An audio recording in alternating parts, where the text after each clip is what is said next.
तो welcome back कीजिएगा फिर से धमाकेदार वीडियो में। इस वीडियो में क्लास 11वीं का जो आपका विषय है अर्थशास्त्र का पेपर है तो इस वीडियो में कंप्लीट करने वाले। चलिए फटाफट इस पेपर को कंप्लीट करेंगे। तो इस आपको वीडियो के अंत तक बने रहना। देख लीजिएगा जो आपका पेपर है कुछ इस तरह का रहने वाला है। तो इस देख लीजिए आदिवासी परीक्षा 2024-25 सेट ए का पेपर कंप्लीट करेंगे कक्षा 11वीं अर्थशास्त्र। तो इस आपके पास जो है टाइम बहुत कम बचा है, इसलिए फटाफट आपका अपना पेपर जो है 11वीं अर्थशास्त्र का जल्दी से देख लीजिएगा। रियल पेपर आपको बिल्कुल प्रोवाइड करा रहे हैं। तो वही देख लीजिएगा, यहाँ पर समय 3 घंटे का मिलने वाला है। पूर्णांक आपका 80 नंबर का रहने वाला है। चलिए फटाफट निर्देश वगैरह को अच्छे तरीके से पढ़ लीजिएगा। चलिए फटाफट आपके क्वेश्चन कंप्लीट करा देते हैं ताकि जो है आप जल्दी से याद कर सकें। तो वही देख लीजिएगा, यहाँ पर खंड आ में देख लीजिए सही विकल्प चुनकर लिखना है जो कि 6 नंबर के। चलिए पहला क्वेश्चन है, किसी वृत्त चित्र के केंद्र पर कुल कोण होता है, कितने डिग्री का होता है? यहाँ पर 360 डिग्री का होता है। तो इस अगर आपने तो वीडियो को लाइक नहीं किया, फटाफट वीडियो को लाइक कीजिए और चैनल पर नए हो तो चैनल को सब्सक्राइब, क्योंकि आपको जो है ऐसे ही आपको सभी सब्जेक्ट के जो पेपर है इसी चैनल के माध्यम से मिलने वाले। तो जल्दी से वीडियो को लाइक एंड चैनल को सब्सक्राइब। देख लीजिए दूसरा क्वेश्चन क्या करा है, किसी ग्राफ पेपर में कितने चरण होते हैं? कितने होते हैं? 2, 4, 6, 8। तो गई इसमें करेक्ट आंसर हो जाएगा 4।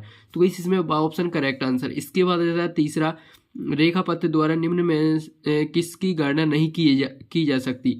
तो गई समांतर माध्य या माध्यिका या बहुलक या उपरोक्त सभी। तो गई इसका करेक्ट आंसर हो जाएगा समांतर माध्य, इसका करेक्ट आंसर हो जाएगा आ ऑप्शन। इसके बाद आ जाता है नेक्स्ट चौथा है, बहुलक की गणना का आधार है। तो इस बहुलक की गणना का आधार है आरती आयत चित्र। तो इसमें सा ऑप्शन करेक्ट आंसर हो जाएगा। इसके बाद है पांचवा है पूर्ण ऋणात्मक सह संबंध सदैव होता है कि कितना होता है? तो वही इसका करेक्ट आंसर आपको लिख देना है -1। इसका बा ऑप्शन करेक्ट आंसर हो जाएगा।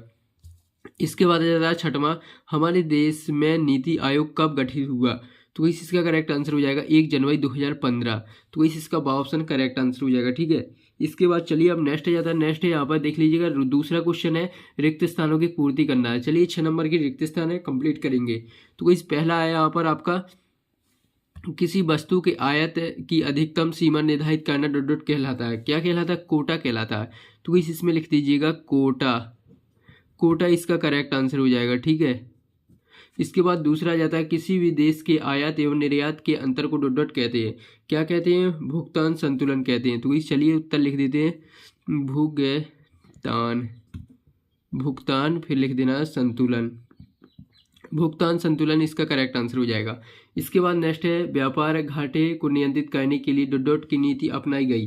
तो इसमें लिख देना आपको आयात, इसमें लिख देना आयात फिर हो जाएगा प्रतिस्थापन, आयात प्रतिस्थापन इसका करेक्ट आंसर हो जाएगा।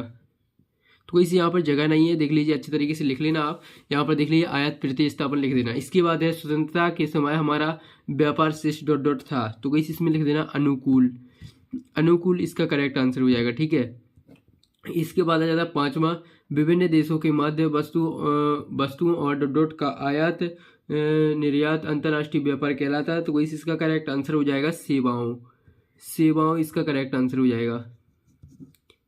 चलिए अब नेक्स्ट देख लेते हैं। नेक्स्ट आपका छठवां जो है रिक्त स्थान है। तो वही चलिए यहाँ पर नेक्स्ट छठवां रिक्त स्थान है। तो वही यहाँ पर छठवां रिक्त स्थान देखेंगे। तो वही रहा आपका छठवां रिक्त स्थान।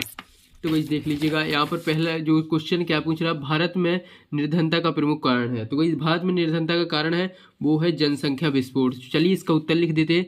उत्तर लिख देना आपको जनसंख्या विस्फोट। तो कोई जनसंख्या विस्फोट इसका करेक्ट आंसर हो जाएगा।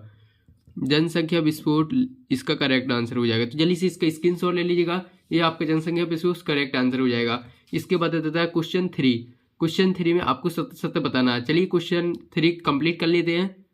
देख लीजिए पहला क्वेश्चन क्या कह रहा है, भारत में प्राथमिक शिक्षा को सर्वव्यापी बनाने का लक्ष्य प्राप्त कर लिया गया। तो गई कर लिया है। तो गई इसका आपका असत्य हो जाएगा। इसमें आपको क्या लिख देना? असत्य लिख देना है। इसके बाद है दूसरे में आपको सत्य कर देना। ठीक है, दूसरे सत्य हो जाएगा। इसके बाद आ जाता है तीसरा जो है कार्यबल और श्रय बल का एक भाग है। तो वही से आपका सत्य हो जाएगा। इसके बाद चौथा जाता है, चौथा आपका असत्य हो जाएगा। इसके बाद पांचवा सत्य हो जाएगा। इसके बाद छठवां असत्य हो जाएगा। तो वैसे आपके हमने सत्य बता दिए।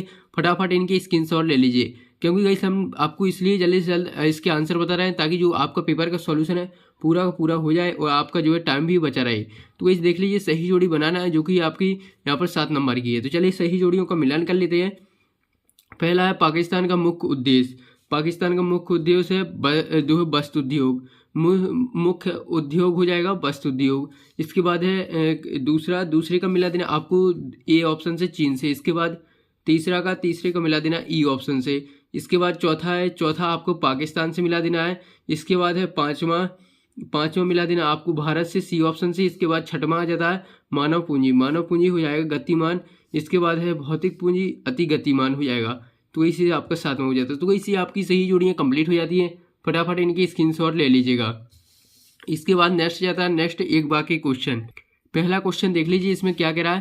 पहला क्वेश्चन है यहाँ पर चरों की संख्या के आधार पर समक कितने प्रकार के होते हैं। तो इस वो 2 प्रकार के होते हैं। इसमें उत्तर क्या लिख देना है 2। इसके बाद दूसरा है किसी वर्ग की उच्च सीमा तथा निम्न सीमा के अंतर को क्या कहते हैं। अंतर को जो है वर्गांतर कहते हैं। सो इस वर्गांतर इसका करेक्ट आंसर हो जाएगा। इसके बाद है तीसरा जब वर्ग की निम्न सीमा और उच्च सीमा पर विचार करते हैं तो वे क्या कहलाते हैं। समावेशी कहलाते हैं। तो इसमें लिख देना समावेशी इसका करेक्ट आंसर हो जाएगा। इसके बाद चौथा है किसी अर्थशास्त्री के अनुसार अर्थशास्त्र केवल वास्तविक विज्ञान है। तो इसका हो जाएगा प्रो रॉबिन्स।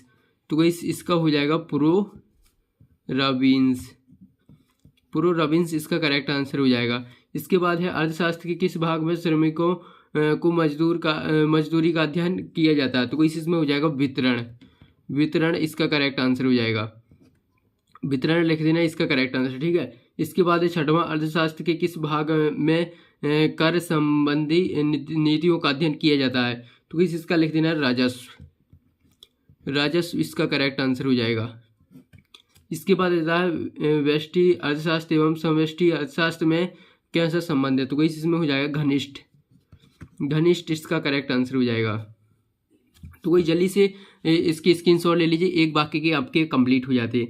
अब आ जाते हैं आपके देख लीजिएगा यहाँ पर 6 से 15 तक 10 प्रश्न होंगे और 2-2 नंबर निर्धारित है। तो जल्दी से चलिए अब इनके 2-2 नंबर वाले क्वेश्चन देख लीजिए। जल्दी से इनकी स्क्रीनशॉट ले लीजिए। छठवां इसका अथवा है, फिर इनके आंसर देखेंगे।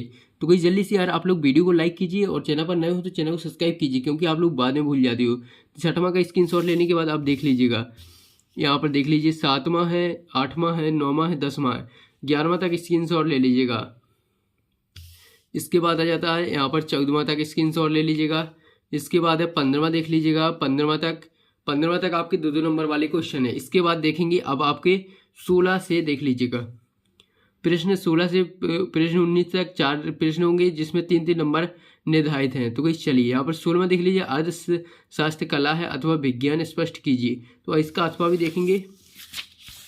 चलिए नेक्स्ट पेज पर देख लेते हैं। तो देख लीजिएगा, ये रही आपके क्वेश्चंस। पूरे क्वेश्चन आपको देखने को मिलने वाले हैं। यहाँ पर देख लीजिए ये आपका 16वां का अथवा है। इसके बाद यहाँ पर 17वां है अथवा है। इसके बाद 18वां इसका अथवा है। इसके बाद 19वां के बाद अब देख लीजिए 20वां से 23वां तक 4 प्रश्न होंगे। प्रत्येक प्रश्न पर 4 अंक निर्धारित है। चलिए यहाँ पर 20वां 21वां 22वां 23वां देख लेते हैं। तो इसी रहे आपके चारों के चारों प्रश्न। जल्दी से इनकी स्क्रीनशॉट ले लीजिएगा। ये आपके पूरे क्वेश्चन हो जाते हैं। अब इनके जो आंसर है वो नेक्स्ट पार्ट में आपको मिलने वाले हैं। इस पार्ट में हमने पूरे आपके 23 के 23 क्वेश्चन कंप्लीट करा दिए। अब यार आप लोग वीडियो को लाइक कीजिए और चैनल पर नए हो तो चैनल को सब्सक्राइब। मिलते हैं नेक्स्ट वीडियो में।